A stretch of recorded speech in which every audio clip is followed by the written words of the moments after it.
मैं हिंदी विभाग की शोधार्थी रेखा जी राठौड़ को आमंत्रित करता हूं, आप आए और शोध पत्र का वाचन करें। रेखा राठौड़। सम्मानित मंच, सभागार में उपस्थित आप सभी को मेरा नमस्कार। राष्ट्रकवि दुर्सा आडा की जयंती समारोह पर मैं आपके समक्ष शोध पत्र वाचन करने जा रही हूँ, जिसका विषय है हिंदी में राष्ट्रकवि दुर्सा आडा का योगदान। मध्यकालीन राजस्थानी साहित्य में चारण कवियों की एक लंबी परंपरा एवं गौरवपूर्ण परंपरा रही है। इन कवियों ने अपनी काव्य क्षमता और प्रतिभा के द्वारा स्फूर्ति और प्रेरणा से ओतप्रोत काव्य का स्वयं ओजस्वी वाणी में पाठ कर देश के वीरों में मातृभूमि की रक्षा हेतु नए प्राण फूंक दिए।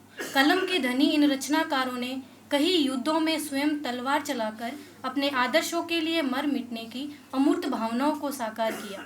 उन्होंने अपने युग के प्रसिद्ध व्यक्तियों को विषय बनाकर उनकी शौर्य, वीरता, त्याग, बलिदान आदि गुणों का वर्णन कर वीर रसात्मक रचनाएं की।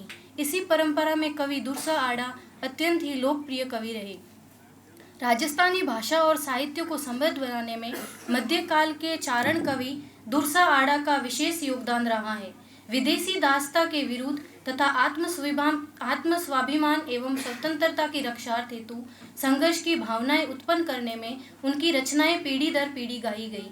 उन्होंने विलासिता के चरमोत्कर्ष को भी देखा और युद्ध में एक सच्चे वीर की भांति लड़े भी। एक तरफ उन्होंने वीरों, जूझारों, दाताओं के प्रशस्ति गीत गाए, वहीं दूसरी ओर शिव और शक्ति की उपासना भी की। साहित्य निर्माण के क्षेत्र में भी उनकी भूमिका सर्वोपरि रही। महाराज सुरताररा झूलना, महाराज मानसिंगरा झूलना, कीर्तार बावनी, विरुद्ध छिहत्तरी इनकी महत्वपूर्ण काव्य कृतियां हैं।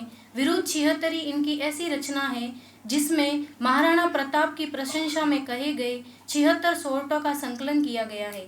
76 उपमाओं के माध्यम से कवि ने महाराणा प्रताप को शौर्य, वीरता, त्याग, बलिदान के प्रेरणा स्रोत, दृढ़ प्रतिज्ञा पालक, धर्म रक्षक के रूप में वर्णित किया। दुर्सा आडा निश्चय ही अपने युग के प्रति ख्याति प्राप्त कवि रहे हैं। उनका दृष्टिकोण राष्ट्रीय रहा है। हिंदुस्तान और हिंदुत्व उनके प्रिय विषय रहे हैं। प्रशस्ति गीत भी उन्होंने लिखे, पर चारण परंपरा की लीक से थोड़ा हटकर।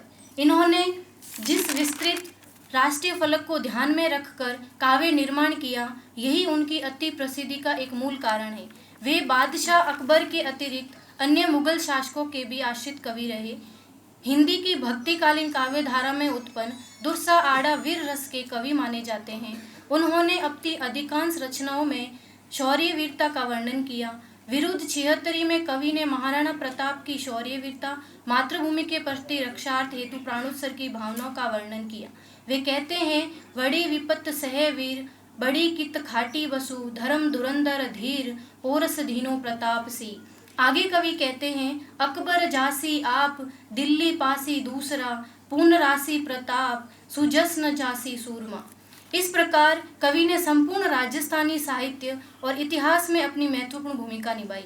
उनके इस योगदान के कारण विभिन्न इतिहासकारों और साहित्यकारों ने उन्हें भारत का प्रथम राष्ट्रवादी कवि घोषित किया। कवि की प्रसिद्धि का मूल कारण उनकी काव्य कृतियां हैं, जिसके माध्यम से कवि ने संपूर्ण हिंदी साहित्य जगत को एक नया दृष्टिकोण, एक नई पहचान दी। राव सुरताररा झूलना नामक रचना में कवि ने सिरोही के राव सुरतार की शौर्य, वीरता का वर्णन किया। राव सुरतार अपनी वीरता तथा स्वातंत्र्य भावनाओं के लिए प्रसिद्ध रहे।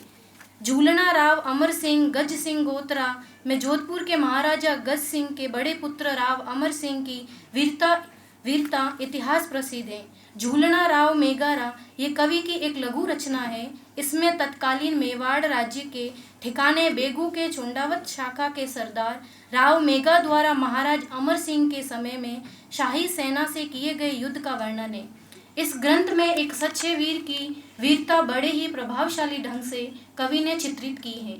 कीर्तार बावनी में कवि विभिन्न अभावग्रस्त तथा दलित वर्ग के दुखों का सहानुभूतिपूर्ण वर्णन करते हुए एक अद्भुत मानवीयता का परिचय देते हैं। समृद्धि एवं ऐश्वर्य में खेलने वाले एक उच्च स्तरीय कवि को समाज के इस निम्न वर्ग से परिचय प्राप्त करने और उनके दुखों का अनुभव करने की जो प्रेरणा प्राप्त हुई, वह उसकी कवि धर्मोचित जागरूकता की साक्षी है। इस प्रकार मध्ययुगीन राजस्थानी साहित्य के चारण कवियों में दुर्सा आडा राजस्थानी डिंगल भाषा के एक ऐसे राष्ट्र कवि रहे जिन्होंने अपनी लेखनी के माध्यम से संपूर्ण हिंदी साहित्य जगत में अपनी विशेष पहचान बनाई।